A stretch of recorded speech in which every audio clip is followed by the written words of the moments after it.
নমস্কার। একটা জিনিস আপনাকে দেখাচ্ছি। এই যে গাছটা, এটা হচ্ছে নয়নতারা গাছ। উপরের ফটোতে দেখতে পাবেন যে এই গাছটা আমি যখন কেটেছিলাম, কেটে পুরো প্রুনিং করে দিয়েছিলাম, পুরো হার্ড প্রুনিং। তারপরে গ্রোথ এটা আবার নতুন করে কাটার পরে নতুন করে ডাল বেরিয়েছে। ডাল বেরোনোর পর আগের থেকে অনেক বেশি ডাল হয়েছে, প্লাস ফুলও আস্তে আস্তে বড় হচ্ছে।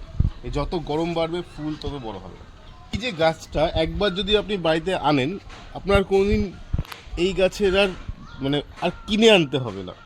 কারণ একবার বাড়িতে লাগালে আপনার বাড়িতে প্রচুর পরিমাণে এর বীজ পড়বে। বীজ পড়ে প্রচুর পরিমাণে ছোটো ছোটো চারা গাছ জন্মাবে। তো এই গাছটা যখন টবের গোড়ায় দেখুন, এই কিন্তু আমি নিজে থেকে লাগাইনি। উপরে ফুল হয়েছে, ফুল হওয়ার পরে বীজ হয়েছে, বীজ পেকে অটোমেটিক পড়েছে, পড়ার পরে এইখানে পুরো ভরে গেছে। যে ভরে গেছে শুধু এরকম না, এরকম আমার যতগুলো গাছ আছে নয়নতারা গাছ, প্রত্যেকটা গাছের গোড়ায় একই অবস্থা। প্রত্যেকটা গাছের গোড়ায় এরকমভাবে পুরো বীজ পড়ে এরকম হয়ে গেছে। আমি এখান থেকে যে গাছটা একটু বেশি বড় হবে, বড় হওয়ার পর ঠিকঠাক গ্রোথ থাকবে, আমি তুলে আবার অন্য গাছে পটে লাগিয়ে দেবো। এবং সব কটাকে আমি রাখবো না, কারণ যেটা গ্রোথটা ভালো থাকবে আমি সেটাকেই আমি রাখবো। তারপরে এইটা তো আমি আগেও দেখিয়েছিলাম, এটা সব থেকে বড় নয়নতারাটা। আমার ফুল কম আছে, কারণ হচ্ছে সকালবেলা মা পুজোর জন্য নিয়ে গেছে ফুল, এর জন্য ফুলটা কম আছে। বাট যখন সকালবেলা ঘুম থেকে উঠি তখন পুরো ভরে ফুল থাকে।